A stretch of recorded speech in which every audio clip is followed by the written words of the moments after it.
You arrive at dusk, the sort of dusk that feels sticky, like the world has been sweating. Your leather boots, cracked and dark with age, are caked in mud from a rutted cart road, and your cloak drips rain down a shoulder gone stiff from travel. The wind tugs at your hood, revealing a face lined by 40 winters and a few silver threads at your temples. Ahead, a timber signboard swings lazily in the wind. The House of Comfort. The carved candle above it looks half melted even when it isn't lit, hanging over a low doorway framed by smoke-blackened oak beams. The high medieval street, somewhere around the year 1280, smells of wet straw, horse dung and spilled ale from thatched cottages crouched in the mist. Far off, a bell from a Romanesque abbey tower tolls through the fog, a reminder that virtue still technically exists, just not on this particular lane. You could keep walking, but after 2 days through market towns and muddy hamlets, trading a few bolts of Flemish wool, your knees protest and your hands, roughened by coin and cold rains, ache for warmth. Before we step inside, if you enjoy wandering into forgotten centuries at a slower, candlelit pace, you might want to subscribe. Keeps these midnight journeys burning a little longer. Now then, let's go in. The oaken door, banded with hand-forged iron, groans like it has seen things. A wave of warm air greets you, thick with tallow smoke, wood ash, and the faint sweetness of mead aging in oak barrels beside the hearth. A woman stands behind a rough plank counter lit by rushlights, Agnes of the Keys, broad-shouldered beneath a dark brown wool kirtle, hair bound under a linen veil yellowed by years of hearth smoke. She's the owner, the muscle, and the moral philosopher, and she looks like she's winning at all three. She hands you a cloth towel that once dreamed of being white and says, "Welcome to the House of Comfort." No fighting, no theology after sunset, and no complaining about the music. The music is a lute of dark oak played by Oswin, a man in patched hose, short surcoat, and a felt cap drooping like his optimism. He nods without enthusiasm and strums something that might once have been a love song before the last famine rewrote the mood. Agnes claps her hands. "Matilda! New guest!" From behind a rough-woven curtain appears Matilda the Quick, bright-eyed, fast-tongued, balancing 2 earthenware pitchers and what might be mild resentment. She offers you a cup of the house special, something between wine and witchcraft. You take a sip, tastes of oak smoke, honey, and a decision you'll later question. "First night?" she asks. You nod. "Then don't sleep near the hearth," she says. "Stockings dry there." You laugh, a low, weathered sound, unsure if she's joking. Agnes mutters, "She isn't." The common room, lined with the rough-cut benches and a smoking central hearth, hums like a marketplace after curfew. 2 Cistercian monks in dark cowls whisper in a corner, one pretending to read his psalter, while the other counts coins by candlelight. A merchant in a fur-trimmed cotardy argues with a woman whose painted smile has survived at least 3 crusades. Candlelight flickers across wattle and daub walls, catching on pewter mugs, iron sconces, and soot-streaked beams. Smoke curls near the rafters like a lazy ghost, and laughter rises and falls with the rhythm of tankards. Agnes presses a blacksmith-forged key into your palm. Upstairs, 3rd door. If it doesn't lock, pretend it does. Works for everyone else. You climb the narrow oak stair, your travel cloak brushing the wall, each step creaking like an old prayer. Your room is small, a straw-stuffed mattress, a chipped clay jug, and a single tallow candle trembling in the draught. Through the shuttered casement, the mud-slick street below glows with torchlight and mist. Your coin pouch rests heavy at your belt. You've earned warmth tonight, not charity. Somewhere in the distance a dog barks. It sounds vaguely accusatory. Below, a crash, a mug shattering. Then Agnes's voice. "That's out of your pay, Oswin." You smile, easing the stiffness in your shoulders. The night breathes around you. Ale, laughter, sin, and the soft sigh of a world that refuses to sleep. This is the high medieval world, the year 1280 or thereabout. Half sanctuary, half spectacle, entirely human. And for the next 24 hours, you'll live in its comfort.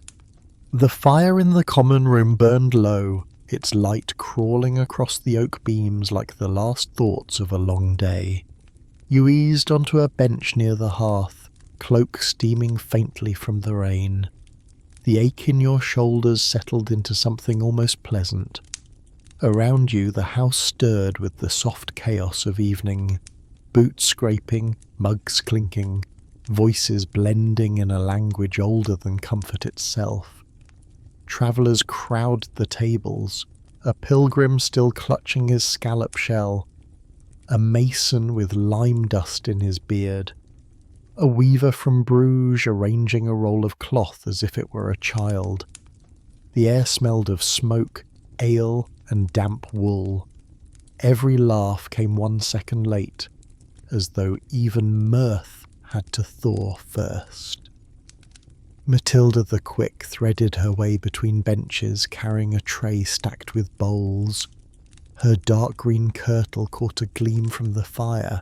Her sleeves were rolled to the elbow, showing wrists marked by work, not ornament. She set a bowl before you and said, "Barley and honesty." Both are a bit thin tonight.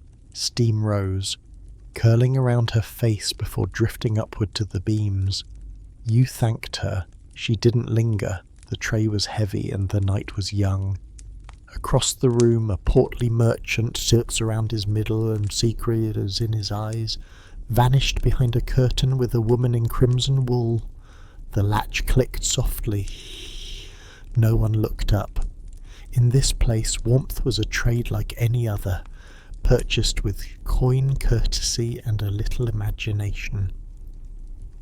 Agnes of the Keys paced the floor with quiet authority, the ring at her belt chiming softly as she moved. She had the look of someone who could outstare a tax collector and win. "Passing your table," she said. "Mind your purse and your patience. Both disappear when the ale grows brave." You nodded. She grinned, the smallest rebellion against her own rules, and moved on to quell an argument about dice. At the long trestle near the wall, 2 men debated miracles. The pilgrim claimed to have seen the bones of St. Cuthbert shimmer in candlelight. The tanner swore that saints preferred decent leather to glowing bones. Their dispute ended when the tanner sneezed ale through his nose and declared it divine punishment. Laughter rippled through the room, and Oswin the minstrel seized the rhythm, plucking a tune that might once have been sacred before the chorus learned better words. Oswin's lute looked older than reason, its sound soft and woody, like rain against a window. He sang of long roads and empty purses, his voice calm, almost kind. When a coin rolled his way, he bowed so deeply the crowd applauded, just for the formality of it. Matilda returned with a jug of watered wine.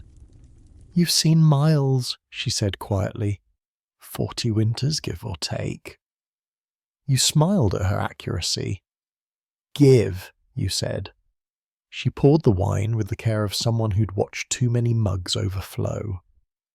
"The road leaves marks," she added, glancing at your hands, "but it pays in stories."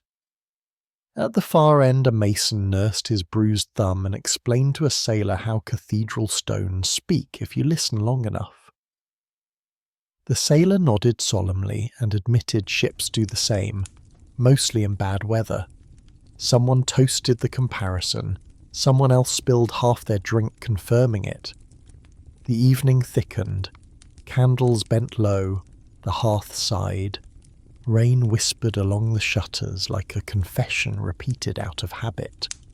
Matilda collected empty bowls and muttered, "One day I'll see the road instead of serving it." You told her that roads were mostly mud and regrets. She smiled. Still sounds better than sweeping both.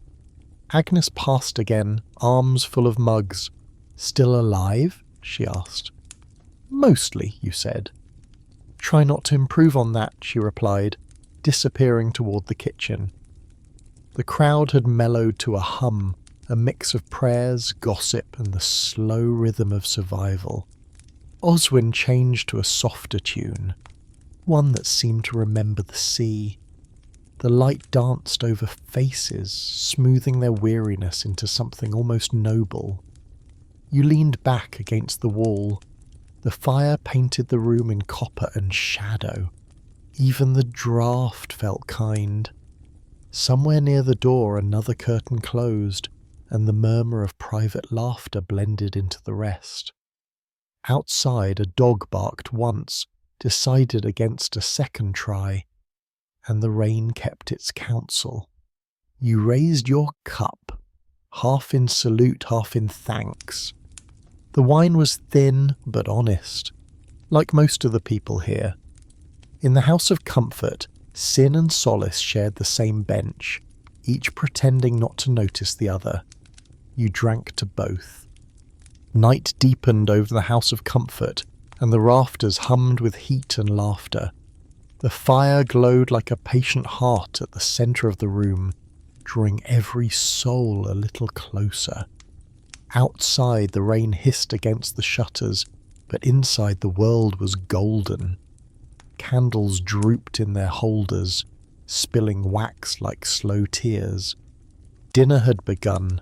On the long tables rested trenchers of bread, hollowed slightly to cradle thick pottage of beans and barley, dark as earth and twice as honest. Beside them lay slices of salted beef, glossy with fat, and bowls of stewed apples sweetened by dried currants and a whisper of cinnamon. Platters of roasted hare moved from hand to hand, the meat tender enough to forgive the knife. A goose, crisped brown and shining, made a slow parade down the bench before surrendering to eager spoons. Steam mingled with the smell of ale, smoke and candle wax, turning the air into something you could almost eat. Matilda the Quick carried a jug of spiced wine, its surface trembling with cloves. She poured carefully, warning with a grin, "Don't trust the stew that smiles back at you." Someone laughed, and the sound rolled through the room like spilled grain. Another voice called, "Then pour us more wine and we'll smile first." The room answered with applause that shook crumbs from the rafters. A pair of pilgrims shared a bench with a mason and his apprentice. They traded stories instead of coins, one about a miracle spring near York, the other about stones that bled when struck by hammers.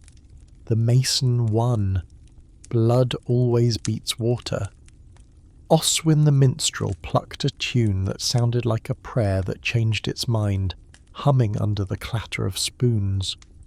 His voice was rough silk, half tavern, half chapel.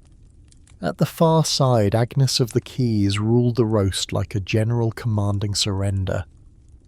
"Mind the salt," she called. "It's worth more than the saints tonight." A kitchen boy nodded solemnly, carrying a plate of salt fish as if bearing relics. When he slipped, Agnes didn't scold, just crossed herself and muttered, "Let the floor have a feast." The crowd cheered her mercy. The ale flowed easily, weak but endless. When mugs emptied, conversation filled them, a sailor boasting of a storm off Calais, a monk confessing he'd rather drink than fast, a merchant insisting his spices cured melancholy and marriage. No one argued too hard. Dinner was holy work. A woman selling ribbons countered, "Spices may cure sorrow, but ribbons sell it prettier." Laughter rose again, thick and good-natured. At one corner table, two women shared a bowl of broth, whispering about a suitor who lost his courage before his coin. Matilda listened while pretending not to, her smile hidden behind the rim of a mug. The broth vanished. The story grew. Across from them, a clerk sketched letters into spilled ale, pretending to write poetry but really keeping count of how many refills he'd had. A cat circled beneath the benches, patient as any saint. It stopped by the hearth, claiming the scraps a little too quickly to be truly humble. Someone raised a toast to the quiet eaters, and half the room drank to that. Oswin struck a brighter chord, and a dozen voices joined in, a song with no memory of its verses, but a perfect chorus. The fire popped. Grease hissed on the coals.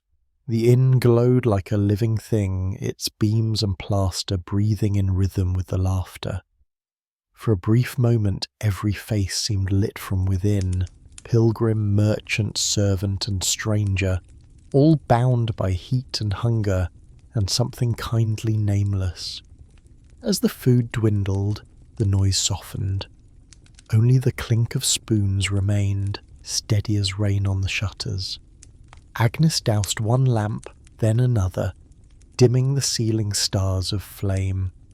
For a heartbeat, the place felt like the centre of the known world, warm, fed, unbothered by time. Outside the wind shifted, and the fire leaned toward the door as if listening for secrets. No one noticed. Plates emptied, mugs faded to silence, and the room exhaled. Within these timbered walls, comfort was a craft, built nightly, shared freely, and gone by dawn. Still, for this one long evening, it held the shape of paradise. The hour after dinner belonged to the lingering kind, the talkers, the traders, and the sleepless. The fire had settled into a low orange hush, throwing lazy shadows against the beams. Smoke drifted in thin blue ribbons, carrying the smell of salt, beer, and tired wood. Agnes of the Keys leaned on the counter, a small chest open before her. Inside lay her treasury, a scattering of silver pennies, dull from years of hands. Each guest paid in turn, the rhythm of metal on oak steady as a prayer. A night in the House of Comfort cost 1 penny if you shared a straw mattress, 2 if you wanted the room to yourself, and 3 if you wished to keep secrets. Meals and ale were extra, of course. Hospitality wasn't charity. Most coins were English, but a few glinted differently. A Flemish groat here, a French denier there, one that might have been Venetian, but had seen too many pockets to tell. Agnes tested each between her teeth, nodded, and slid it into the chest with a sound that could quiet a room. A mason from York laid down a single penny and said, "She's softer than my foreman." Agnes replied, "Then sleep on him next time." The room laughed, a tired, comfortable laugh, the kind that loosened boots and guarded hearts. At the bench nearest the hearth, 2 pilgrims counted blessings and farthings. One had a badge from Canterbury pinned crooked to his cloak. The other confessed he'd been walking for forgiveness, but his feet had sinned worse than his soul. Oswin strummed a faint tune behind them, humming, "Every road leads somewhere, mostly here." A spice merchant unrolled a strip of linen on the table, revealing tiny packets bound in waxed thread. The air filled with strange perfumes. Pepper sharp enough to make the eyes water, cinnamon sweet as candle smoke, a few grains of sugar that gleamed like crushed glass. "Worth more than half this inn," he said proudly. Matilda sniffed one pouch and murmured, "Then perhaps it should buy a mop." The merchant grinned, then offered her a single clove as a token. She tucked it behind her ear like a jewel. At the far end, a sailor told a story about a saint who walked on the sea because he couldn't afford the ferry. A monk replied that faith was cheaper but less reliable. Laughter rolled again, easy as the tide. Someone tossed a farthing into Oswin's cup. He lifted it, squinted, and said, "For a farthing you get only half the tune." They paid him another, and the music doubled in confidence. Near the stairs, a tanner bartered for his bed with a strip of good leather. Agnes weighed it in her palm, nodded, and said, "That'll cover one night or one lie, your choice." He chose the night. The leather vanished into her apron like an old habit. The candles burned lower. Conversation thinned to murmurs, like waves against the wall. Coins stopped clinking. Only the fire spoke now, cracking softly at each secret it heard. Pilgrims dozed, heads bowed over mugs. The merchant repacked his spices, sealing them tight for fear of envy and damp. Agnes closed her chest and locked it with a black iron key. Matilda gathered empty mugs, humming the same rhythm as the minstrel's fading tune. For a moment, the inn seemed to hold its breath, a world contained in one wooden room, where faith and fraud, prayer and profit all slept under the same smoke-dark roof. And as the last candle sighed out, Oswin's voice drifted from the corner. "There's no saint after ale," he said, "and no sinner before dawn." Midnight pressed against the house of comfort like a weight of damp wool. The town beyond was gone to mist. Only the glimmer of one torch flickered far down the lane, half drowned by rain. Inside, the world had folded in on itself, beams, smoke, and sleepers bound together beneath a sagging roof of thatch. The hearth had collapsed into embers, red as dying heartbeat. Each coal gave a faint hiss, whispering to the ashes of its own kind. The smell of charred oak mingled with tallow and ale, the scent of another day spent, another night survived. Every small sound grew enormous, the pop of cooling iron, the sigh of a board settling, the drip of water finding the same stone again and again. Somewhere upstairs a dreamer turned, muttered, and was silent. Agnes of the Keys moved through the hush with her little lantern cupped in both hands. The flame shivered with each breath of the draught that found her.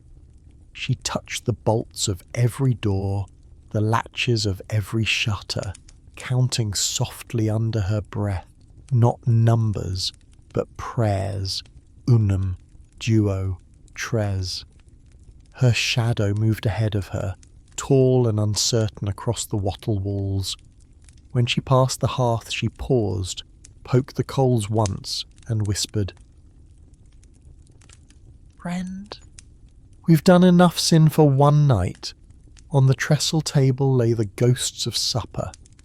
Bread crusts hardened into stone, a heel of cheese cracked with salt, 2 mugs tipped on their sides. The wax of a candle had pooled and cooled into the shape of a small continent. A spider tested the rim of a plate as though debating its worth. Matilda the Quick worked by the dying glow, gathering scraps into a wooden bowl. Her hair had slipped from its veil, a strand glinted copper in the lantern light. She yawned, stretched her back and spoke to the darkness. Another day gone, and still no saint come to sweep the floor. The darkness, being polite, didn't answer. When she heard a mouse skitter, she smiled. "You again? Pay rent in crumbs or I'll bring the cat." The mouse paused, reconsidered, and vanished under the bench. By the stair, Oswin the minstrel lingered with his lute across his knees. He drew one note from the string, a thin silver thread of sound, and let it fade. In the hush that followed, even the rain seemed to hold its breath. He stared into the coals as though they might sing the rest of the tune from him. When he finally rose, he tucked the instrument into a sack, bowed to no one in particular, and said, "Good night, sinners." No one stirred to object. Outside, the lane lay empty beneath the watch of curfew. Town law said every hearth must darken after bells, and most obeyed, though a few glows still trembled behind shutter cracks. Somewhere to the east, a monastery bell tolled the hour of matins, its sound swallowed almost instantly by fog. To travellers it meant midnight. To God, perhaps, it meant nothing at all. Agnes reached the main door and checked the bar. The wood groaned like an old dog turning in sleep. She hung her ring of keys on a nail, each one a dull gleam in the lamplight, iron worn smooth by 20 winters of service. She sat for a moment on the bench beside the chest, rubbing her hands together for warmth, listening. Beyond the shutters she could hear the thatch dripping, slow and steady. The rhythm comforted her. It was proof the roof still held. She thought of the women upstairs, of Matilda's laughter, of Oswin's broken tunes, of the strangers asleep beneath her beams. For all their sins and aches, they were hers tonight, tenants of her fragile kingdom of warmth.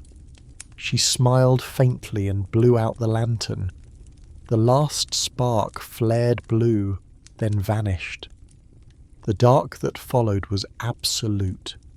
No moon reached through the rain. Only the red of the coals remained, tracing a faint line across the floor like a seam of buried gold.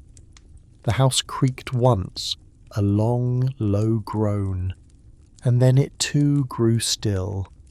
Outside, the wind crawled over the roof, carrying the scent of wet straw and far-off wood smoke. A dog barked somewhere beyond the gate, and was answered only by silence. The world had shrunk to the size of this room, this breath, this hour.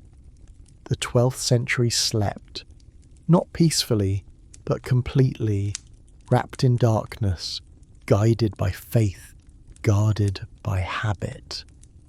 Time itself seemed to pause, waiting for the first rooster that would declare morning still a rumour. And in that deep medieval quiet, the one between prayer and dream, the house of comfort finally rested, its heart beating slow and steady beneath the rain. The hour after midnight belonged to no one. The fire in the house of comfort had sunk to a soft glow, a single pulse of orange behind the grate. Outside, the rain whispered through the thatch like someone remembering an old prayer. The lane was deserted, even the dogs had found cover. Inside, the air hung thick and still. Smoke curled near the rafters like thought too tired to finish. Each beam creaked under the weight of wind and age. A candle by the stair guttered, throwing a shivering light that turned the room into a moving painting. They called this time the watch between sleeps, that waking in the middle of night when dreams lose their grip. Some said the soul wandered then. Others swore angels changed shifts. Either way, it was an hour best handled quietly. Agnes of the Keys lay awake beneath the eaves, ears sorting every sound. Rain on wood, a loose latch, a mouse in the grain chest. She knew them all. When a shutter banged, she whispered a quick charm her mother had taught her, then placed the iron poker across the door.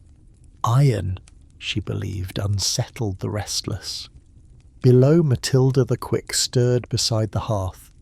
She had dreamed St. Agnes demanded rent. Waking, she muttered, "She can sweep for it," and turned over, until she heard the slow scuff of a boot. "Oswin?" Silence.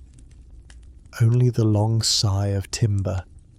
In the corner, Oswin the minstrel slept with his lute hugged to his chest, humming a half-tune even in his dreams. Matilda shook her head. "Even asleep you perform." 9 souls slept under that roof. 2 merchants, 3 travellers, 2 women, 1 minstrel and Agnes, who kept them all in line. Each dreamed as guilt dictated, the merchant counting coins that screamed, the pilgrim walking toward a light that never stayed still. Agnes dreamed of quiet. It lasted less than a minute.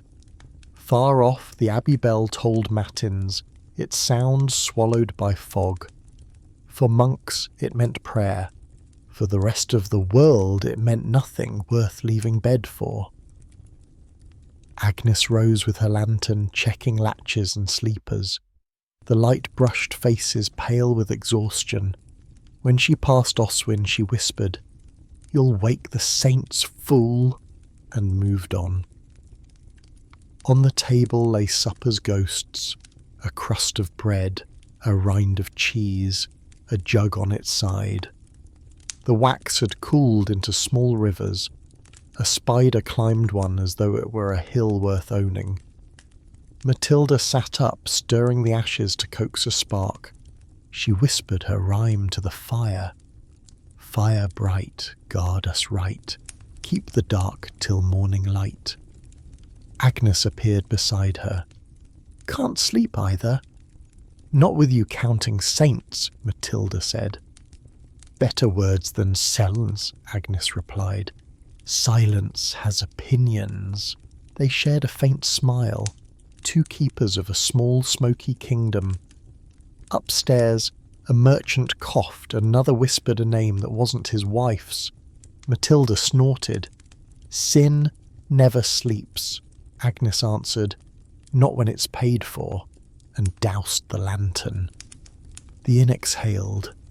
Outside, the fog pressed close, the carved candle on the signboard swaying with the wind. Beyond the gate, a fox barked twice and was answered only by silence. The women lay down again. Rain stitched softly at the roof. The hearth sighed. A mouse resumed its cautious journey. The hour passed unnoticed, swallowed by rhythm, sleep, and the steady heart of the 12th century. And when the faintest light brushed the shutters, not dawn yet, only its rumour, the house of comfort still held together. Wood, smoke, faith, and the small courage it takes to last another night. Sleep came unevenly to the house of comfort. It drifted in pockets, settling where it pleased. A soft invasion of sighs, half dreams and whispered prayers. The fire had collapsed into quiet embers, every coal a faint red pulse against the dark. The air smelled of smoke, damp wool, and a day that had tried its best. In these centuries, people believed the body rested, but the soul did not. It wandered, visiting places it could not afford by day. Dreams were its proof. Matilda the Quick dreamed she was sweeping a church floor made of mirrors. Each stroke of her broom uncovered a reflection she didn't remember having. When she tried to hide one beneath the bristles, it laughed and said, "Dust never stays gone." She woke with her blanket tangled and muttered, "Neither do people." Upstairs, the merchant from Rouen dreamed of weighing silver that whispered secrets. Each coin told him what it had bought, a loaf, a lie, a promise, until his scale cracked under the noise. He woke clutching his purse like a prayer book. A pilgrim dreamed he reached the Holy Land only to find it smelled of wet straw and ale. He took this as a sign that God had a sense of humour and slept more deeply. A mason dreamed of building walls that refused to end. Each time he reached the roofline, the foundation sighed and began again. When he woke, he rubbed his calloused hands and smiled. Even heaven, it seemed, had maintenance problems. Below, Agnes of the Keys sat by the dying fire. She hadn't truly slept since harvest. Every crack of timber sounded like a memory shifting. The House of Comfort had voices of its own, sighs in the wattle, breath in the thatch. Sometimes she spoke back. She held her ring of keys loosely, counting them by touch. Iron for the door, brass for the chest, bone for the cupboard she no longer opened. She whispered, "Each of you keeps a secret. None of you tell." Then her eyes closed, and she dreamed. In the dream, the House of Comfort was alive.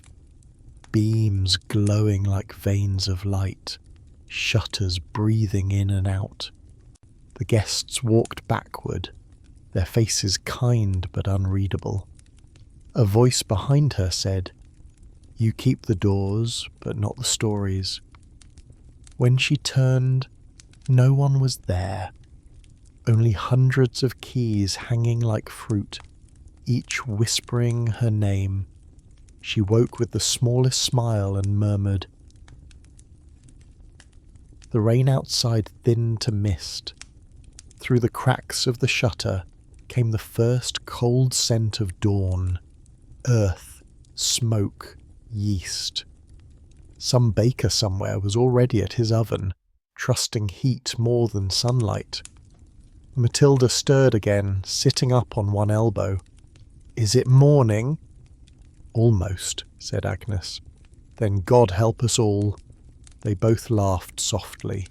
For a while they just listened. The slow drip from the roof, the low moan of wind through the chimney, the hush that exists only when a night agrees to end. Upstairs, one of the travellers spoke in his sleep. "Wasn't my fault," another answered without waking. "It never is." The dialogue of dreamers carried more honesty than daylight would permit. Agnes rose, checked the latch, and stood by the window. Fog pressed close, a pale wall where the town should be. Soon the abbey bell would toll for lauds, and the monks would shuffle toward cold stone prayers. She envied them their certainty, if not their discipline. The room had cooled to grey, the hearth was a scatter of memory, faint warmth clinging to its ashes. She placed her palm over it and whispered, "Another night kept. That will do." Behind her, Matilda mumbled in her sleep, arguing with a saint about the cost of candles. Agnes smiled, draped a wool cloth over her, and looked once more toward the shutter. Outside, a single rooster called hesitant, like a question. No answer came, so it tried again, bolder this time. A dog barked once in response, establishing that morning was in fact coming whether anyone wanted it or not. Agnes exhaled. Her breath made a small cloud in the chill. She looped the keys once round her wrist and said, "All accounted for." Then she sat waiting for light, while the House of Comfort shifted from dream to waking. The beams creaked. The straw rustled. Someone upstairs sneezed. The world began again, clumsy, ordinary, miraculous. And as dawn slipped through the seams of shutter and smoke, the House of Comfort sighed, the sound of wood, stone, and weary hearts agreeing, "Yes, we're still here." Morning did not so much arrive as negotiate its entry. A pale light seeped through the warped shutters of the House of Comfort, brushing over cloaks, coins, and dreams that hadn't held up well overnight. The air was heavy with tallow smoke, mead, and the damp sweetness of yesterday's ale. From the street came the crack of hooves, the shuffle of wheels, and a rooster somewhere arguing with creation itself. Our traveller sat up slowly, bones reminding him that comfort was mostly a rumour. He rinsed his face with water so cold it might have been drawn from penance itself, then counted his coin, 3 pennies, 1 farthing, and a brave idea about breakfast. Below, someone sneezed, someone else cursed, and a bucket clattered to a conclusion. It was morning again, which in this century was already an accomplishment. The door groaned open, spilling a breath of stale mead into the mist. Outside, the world was awake and pretending not to mind.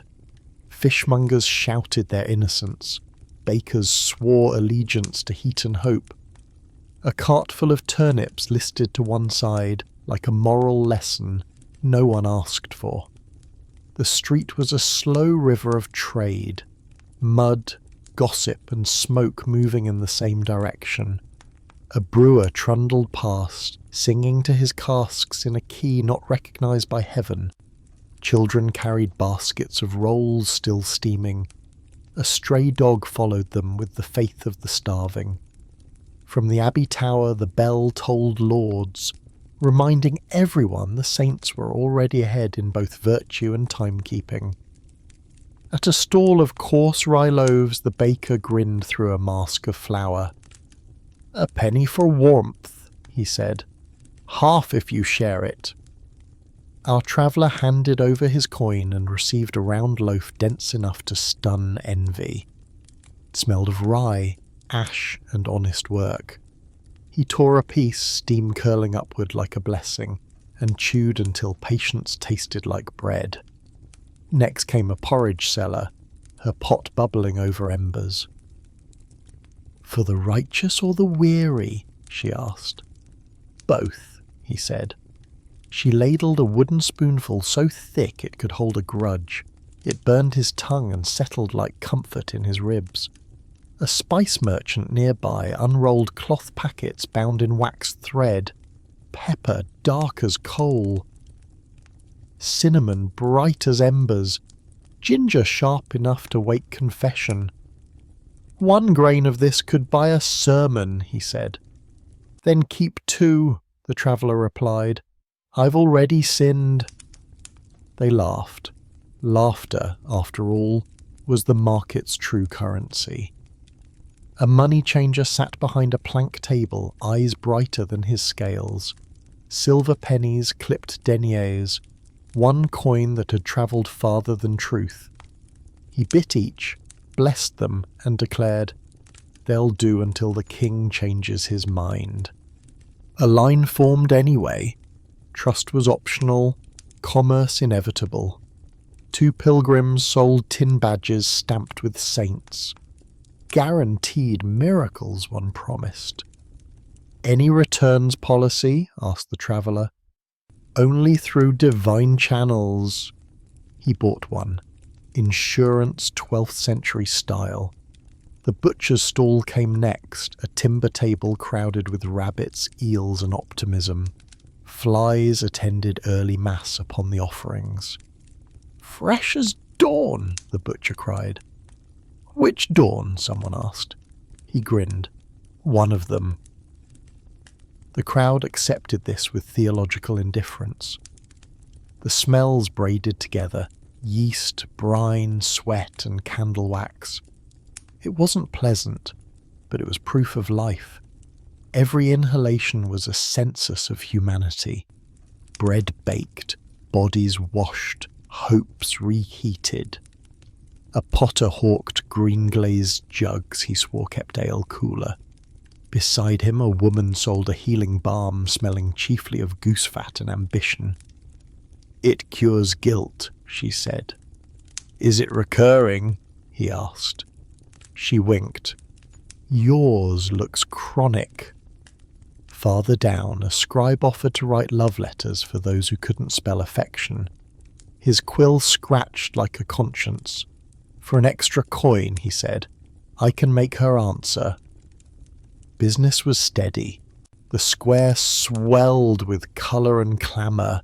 Red apples, blue wimples, copper pots catching sunlight. Steam rose from bakers' ovens like prayers granted early. A monk haggled over onions, claiming divine discount. Children chased a runaway pig whose squeals scored the scene. Every shout, every clang of scale or hoof said the same thing: we're still here.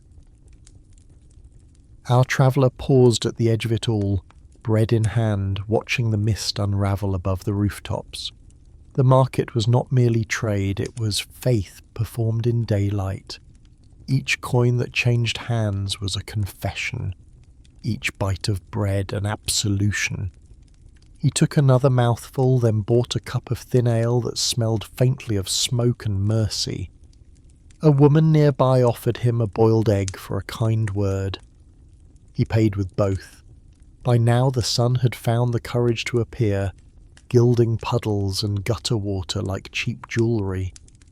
The sign of the House of Comfort swung behind him, its painted candle gleaming as though proud of the morning. He looked back at it, smiling faintly. Another day bought on credit, he murmured. Let's see if it pays. He dropped the last crumb of bread into the mud, an offering to luck or pigeons or whichever answered first.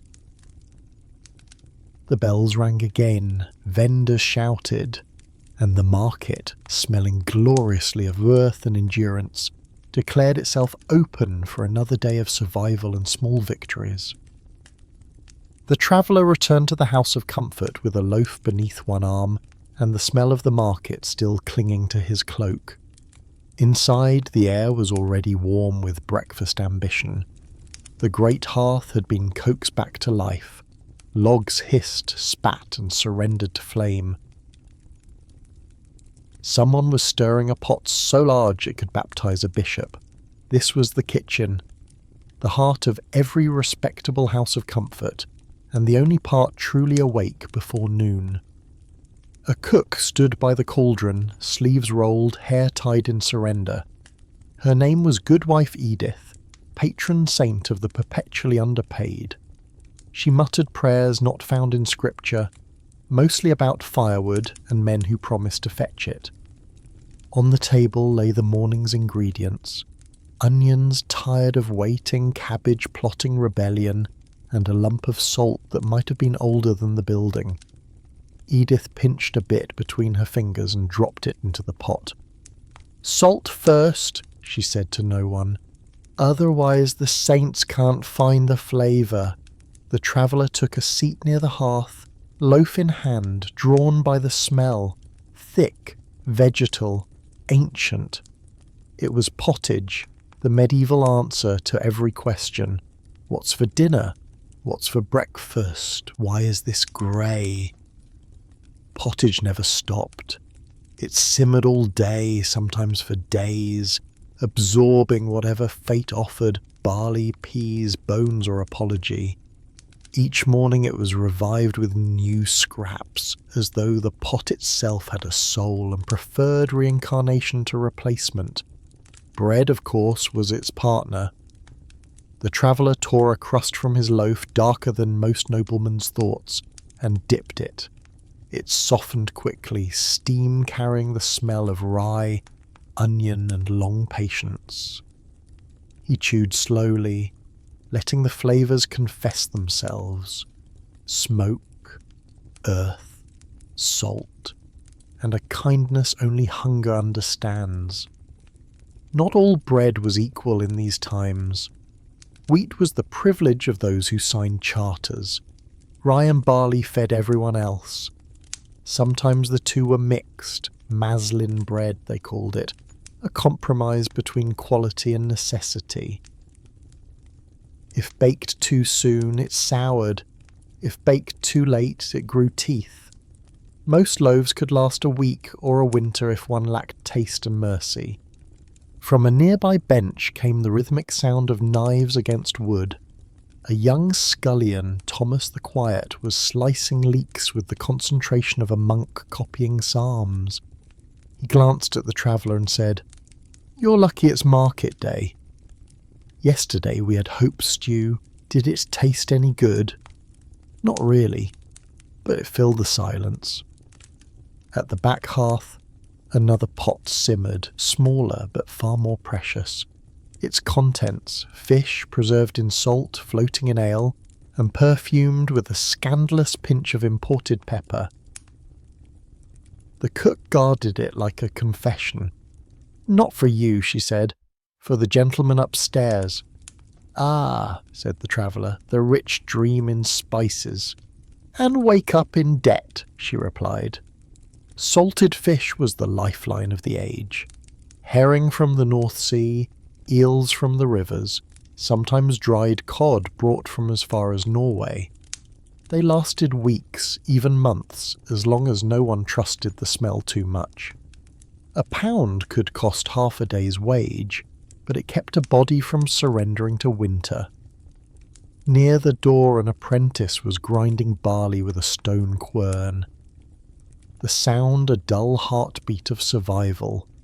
Each turn released a dusting of flour that settled on his hair like a saint's halo. That flour would thicken the pottage, a poor man's luxury, a rich man's afterthought.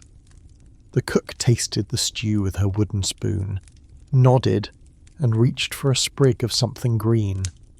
"Parsley," she said, "for colour. Makes folk think it's new." She stirred it in, satisfied with the illusion. From the rafters hung strips of bacon, hard as oak and smoked until temptation itself would chip a tooth. It was sliced thin, added to broth for taste rather than substance. A single ounce could trick an entire table into gratitude. The traveller asked if they ever served meat fresh. Edith laughed. "Only when it runs through the door." He decided not to inquire further. For drink there was ale, weak, cloudy, alive.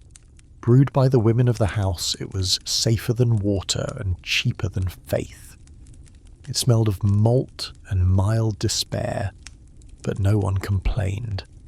A flagon stood by the hearth, warm enough to invite belief. The traveller took a cup, the rim rough from years of honest washing. He drank. It was sour, breedy, faintly sweet, the taste of a civilization in progress. Around him the kitchen moved in rhythm. The scrape of ladles, the mutter of pots, the sigh of steam escaping like small prayers. Sunlight found its way through the high slats, catching in the dust like gold pretending to be holy. At the back table, two women debated whether onions kept better hanging or buried. "Buried," said one. "Until they're forgotten," said the other. They agreed that both methods worked about as well as marriage. The traveller finished his bread and accepted a bowl of pottage from Edith. It was thick enough to slow thought, but warm enough to forgive it. She said, "It's better than it looks." He answered, "So's everyone here." For a while no one spoke. Only spoons, coals, and the low hum of contentment. In the late 12th century, a full belly was a kind of victory, modest, fleeting, but real. When the bowl was empty, the traveller wiped it clean with his last piece of bread. He placed the crust in the fire, watching it hiss like an oath completed. Outside, the bell rang tierce, the hour of labour and errands. The House of Comfort had survived another morning, and its kitchen, that smoky cathedral of soup and stubbornness, began preparing for the next miracle of modest ingredients. The Abbey bell of Sext rolled across the rooftops, a slow bronze hum trembling through wet air and stone. Sunlight spilled along the market green, gilding, puddles, straw, and the round-arched tower of the Abbey Close. Our traveller stepped from the House of Comfort, blinking as his eyes adjusted from hearth smoke to daylight. The cobbles beneath were slick with rain and old ale. Geese paraded like knights returning from a lesser crusade. The street smelled of yeast, horse sweat, and yesterday's promises. Vendors lounged behind rough plank stalls, gnawing bread that had survived one night too long. A cooper hammered hoops around a cask, each strike echoing like penance. 2 pilgrims from Canterbury, badges glinting on their cloaks, compared blisters and redemption rates. Somewhere a minstrel rehearsed a hymn to St. Cuthbert, slightly off-key, wholly sincere. The reign of King Henry II had given towns like this their rhythm: tolls on wool, taxes on ale, and decrees nailed to doors for those who could not read them. The market murmured with complaint and habit in equal measure. Then came the sound, of hooves striking stone in practised cadence. Out of the lower lane rode a royal messenger. The hound seal of Henry pressed deep into red wax. Chainmail glimmered beneath his travel cloak, dust from Winchester still fresh on his boots. His horse snorted steam, his eyes held the distance of 2 kingdoms. Children ran to the roadside, a fishwife crossed herself, a money changer hid at his clipped pennies. The monk who'd stolen a turnip earlier discovered sudden piety. The messenger halted before the abbey gate. A herald's horn cut the air, 3 sharp notes clean as law. He unrolled a parchment and read aloud, "By order of His Grace Henry, King of England and Duke of Normandy, all trade in wool shall be weighed beneath the king's measure, and clipping of the short cross penny shall be punished by the loss of the offending hand." The crowd hissed through its teeth like a pot meeting water. Someone muttered, "Then half the mint will be left-handed." Laughter followed, nervous, necessary. From his pouch the messenger drew smaller letters sealed in wax the colour of dried blood. One for the bailiff, one for the abbey prior, and one, oddly, addressed to the House of Comfort.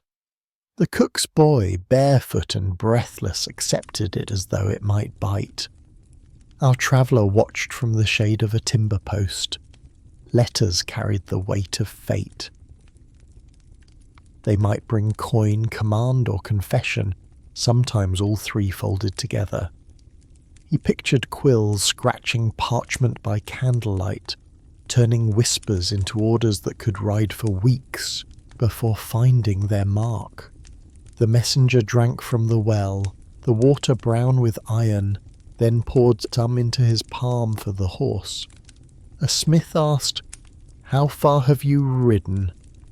"From Winchester to Canterbury," he said, "and back again, once Henry decides which is the holier." The smith grunted, "Neither, if the tolls keep climbing."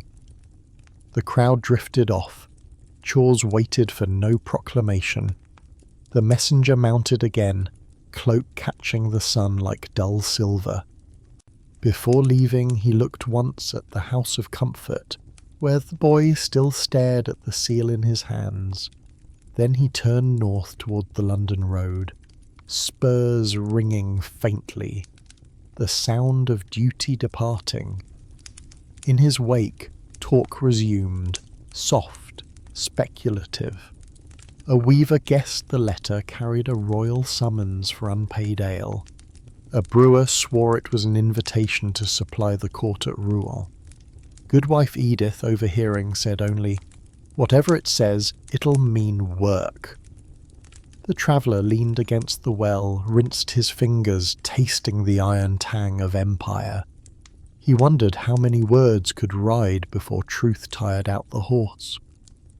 A wind from the east lifted the market's faded banners, saints, trademarks, spilled cider. Overhead, the abbey bell tolled again, solemn and round. Its Romanesque tower caught the sun, stone glowing, like old honey. A boy chased a goose through the puddles, laughter scattering like prayer. The traveller smiled faintly. Whatever the king's decree, the bread would still bake, and the ale would still rise. Behind him, the House of Comfort's painted candle swayed on its signboard, flame bright against the sky. The messenger was already a memory down the road, and the day, like most in the 12th century, belonged to those who stayed. Evening drifted down like cooling wax, the last light sliding from the abbey's rounded tower, while chimney smoke rose in thin ribbons and mingled with the scent of wet hay, roasted barley, and the slow hush that follows trade. Inside the House of Comfort, the air was thick with ember glow and the faint sweetness of spilled ale. Each voice softened to a murmur, each movement quieter than it needed to be, as though the walls themselves were resting after the labour of keeping everyone safe. The fire had burned itself into a calm orange pool, and the shadows on the beams swayed like slow breath, while a mason traced idle circles on his mug, and a pilgrim nodded into the sleeve of her cloak, the rhythm of sleep already tugging at the edges of the room. Our traveller sat near the hearth, his boots steaming faintly, his thoughts wandering without effort, remembering the dust of the road, the laughter that came and went, the letter still lying unopened beneath a tankard that no one dared to move. Goodwife Edith looked at that letter once more, the wax catching firelight like a red eye that refused to close, and though she might have broken the seal, she only said that morning knows better than night, setting it aside with the wisdom of someone who had already survived too many dawns. The others agreed without speaking, letting the silence deepen until it felt like company of its own, the kind that warms instead of empties. A sparrow rustled in the rafters, sending a faint dust of feathers drifting through the light, and the smell of tallow and wool mixed with the last sigh of cooking smoke, turning the room into something close to memory before it was even gone. From the abbey tower the bell began compline, each note falling through the mist like a soft pebble in water, rippling across rooftops and resting in the cracks between stones, patient as prayer. The sound entered through the shutters, wrapped itself around the beams, and for a while the whole house breathed with it, steady and content, as if the day itself were saying Amen.